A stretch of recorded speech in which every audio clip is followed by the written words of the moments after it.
শুভ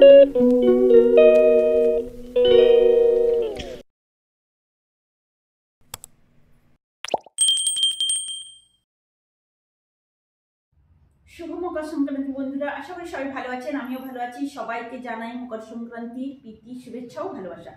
তো আমি যে মকর প্রসাদ নিয়ে দাঁড়িয়ে গেছি, আমার পুজো দেওয়া হয়ে গেছে। এই যে মকর প্রসাদ অল্প করেই করেছি, কেন বলুন তো, এ সময় পিঠে মাংস এসব খেলে না, আর মকর প্রসাদটাও একটা অ্যাসিডিটি ভাব আসে, সব কিছু মিলিয়ে খেলে। তবে অল্প করে বানিয়েছি, একটু করে সবাই খাবো, তো আবার পরে বানাবো, পরের দিন বানাবো। তো এই জন্য আজকে একটু বানিয়েছি। এখন মকর প্রসাদ খেয়ে টিফিন করবো, তারপর রান্নাবান্না আছে, তো খেয়ে নিয়ে আগে। তো রান্নাঘরে চলে এসেছি, এখানে দুধটা গরম হতে বসিয়ে দিয়েছি। দুধ গরম হয়ে গেছে, আঁচটা বন্ধ করে দিই। এখানে ভাত ফুটছে, ভাতটা হয়ে যাক। তারপর মাংস তো কালকের আছে, জানেন অনেকটাই মাংস আছে, তো ওটা গরম করব। আর একটু পালং শাক আর বেগুন কেটে রেখেছি, এটাকে ভাজবো। শাক বেগুনটা সেদ্ধ হতে বসিয়ে দিয়েছি, একটু চাপা দিয়ে দেব, দিলে সেদ্ধ হয়ে যাবে। তো রান্না বান্নার পর আমাদের খাওয়া দাওয়া হয়ে গেছে। এখন আজকের ওয়েদারটা কেমন বলুন তো, মেঘলা মেঘলা ওয়েদার, এই জন্য ঠান্ডা আছে বেশ, আর হাওয়াও দিচ্ছে, কিন্তু ওয়েদারটা মেঘলা, কিরকম বাজে ওয়েদার বলুন তো। আর বাইরে উঠোনে জামা কাপড় সমস্ত শুকায়নি, যেগুলো শুকেছে, না শুকেছে সেগুলো বাইরে ঘরে মিলে দিব। তো তুলে নিয়ে যাই এখন।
তুলে নিয়ে আসলাম জামা কাপড়, এবার যাই ঘরে রেখে দিই। তারপর আবার করবো বলুন তো, নারকেল করবো আজকে পিঠে বানানোর জন্য। এই সময় করে নেব, নারকেলটা কুড়ে নিই, এবার একটু একটু করে যখন সময় পাবো করে নেব। জামা কাপড় গুছিয়ে নিয়ে চলে এসেছি রান্নাঘরে, আর নারকেলটা কুড়ে নিয়েছি। এখন আমি পুর বানাবো। নারকেল কুড়ে নিয়েছি, আর এখানে কড়াই বসিয়ে দিয়েছি। আজকে বানাবো গুড়ের পুর। তো কড়াইতে গুড় দিয়ে দিয়েছি, গুড়টা ফুটছে, এরপর নারকেলটা দিয়ে দেব। নারকেলের পুর আমার রেডি হয়ে গেছে। আর আজকে বানাবো দুধ পুলি। তো দুধ পুলি বানানোর জন্য একটু করে করব, গোলাটা তৈরি করব। আর অন্ধকার হয়ে আসছে, এখনো ফাঁকা আছে বাইরে, এই যে দেখুন বাইকটা।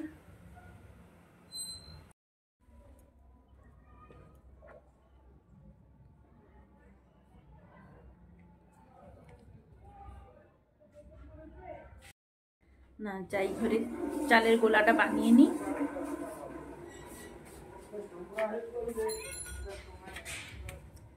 তারপর সন্ধে টন্ধে দেবো, চালের গোলাটা আগে বানিয়ে নিই। চালের গুঁড়িটাকেই চালুন দিয়ে একটু চেলে নিব।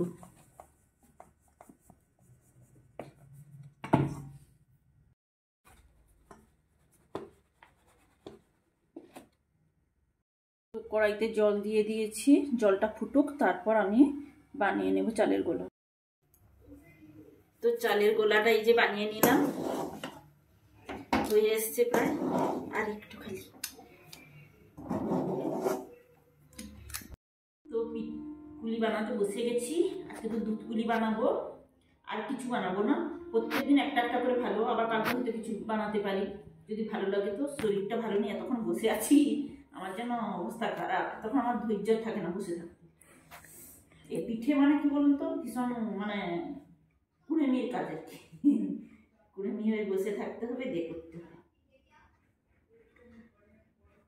তো দিনের দিন তো করতে হবে, যেটা নিয়ম, আমাদের নিয়ম দেখে আসছি ছোটবেলা থেকে, সেটা তো করতে হবে। আর জানেন তো, আজকে আমাদের বাবার বাড়ির যে ওখানে গ্রাম দেবতী, ওখানে তো মেলা বসে আর পুজো হয়। তো আজকে কি হয় বলুন তো, সেখানে কবি গান হয়।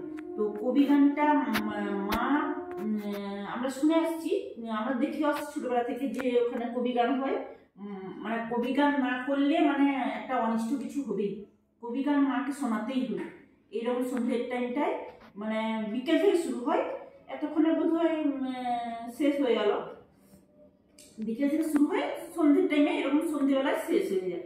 তো কবি গান করতেই হবে, আর কবি গান মাকে শোনাতেই হবে, মায়ের একটা নিয়ম, নাহলে কোনো অনিষ্ট হবেই, এটা নিয়ম হয়ে আসছে। নাহলে কোনো বছর আমি দেখেছি, কোনো বছর কবি গান বাদ যায় না, এই মানে পৌষ সংক্রান্তিতে কবি গান হবেই, আমরা ছোটবেলা থেকে দেখে আসছি। আর আগে শুনতাম ওখানে যাত্রা হতো, তো সেই যাত্রা আর হয় না, শুধু কবি গানটাই হয়, আর কোনো অনুষ্ঠান হয় না, একটু মেলাও বসে। আর আমাদের তো সামনে একটা গ্রামে বড় মেলা হয়, ওখানে বাবার হাতে যদি কি হয় বলতো, ছেলে মেয়ের পরীক্ষার জন্য না আমার যাওয়া হয়ে ওঠে না, দেখি এবছর যদি যাই আপনাদের সঙ্গে শেয়ার করব। তো আমাদের ওখানকার গ্রাম দেবতী খুব জাগ্রত, খুবই জাগ্রত গ্রাম দেবতী। ছোটবেলা থেকে আমরা শুনে এসেছি যে কবি গান হবে, আর দেখছিও কবি গান, কোনো বছর কবি গান বাদ যায় না, কবি গান হবেই, মাকে কবি গান শোনাতেই হবে। তো পুলি আমার বানানো কমপ্লিট হয়ে গেছে, এখানে দুধ ফুটছে, দুধের মধ্যে পুলিগুলো দিয়ে দিচ্ছি। আর আমি কতবার ভিডিওতে কবি গান কথাটা বলেছি, কবার বলেছি সেটা কিন্তু সবাইকে বলে যেতে হবে, হ্যাঁ। এলাচ, বাবা হাত থেকে স্লিপ করে পড়ে গেল, এলাচ ফাটিয়ে দিয়ে দেবো, আর তেজপাতা দিয়ে দেবো, তারপর একটু নারকেল কোড়া দিয়ে দেবো, একটু ফুটুক পুলিটা। তো পিঠে বানানো কমপ্লিট হয়ে গেছে। আর পিঠে কি জিনিস বলুন তো, পিঠে একা বানাতে না ভীষণ অসুবিধা, সঙ্গে কয়েকজন বসে বানাতে না ভালো লাগে, তাহলে অনেক ধরনের পিঠে একসঙ্গে বানানো যায়। তো প্রত্যেকদিন একটা একটা করে বানাবো, হয়তো কালকে কিছু বানাবো, এরকম করে বানাবো, কালকে এক ধরনের বানিয়েছি, আজকে এক ধরনের বানালাম, আবার কালকে হয়তো কিছু বানাবো। তো একসঙ্গে পিঠের জিনিসটা একসঙ্গে বসে বানাতে যেমন কষ্ট লাগে না, তেমনি তাড়াতাড়িও হয়ে যায়। তো আর কি বলবো, এখানে ব্লগটা শেষ করে দেবো, আর বড় করবো না। সবাই সুস্থ থাকুন, ভালো থাকুন, খাওয়াটা দেখালে হতো আপনাদের। তো সবাই সুস্থ থাকুন, ভালো থাকুন, আর যদি ভালো লেগে থাকে আমার চ্যানেলকে সাবস্ক্রাইব করে পাশে থাকুন। Good night.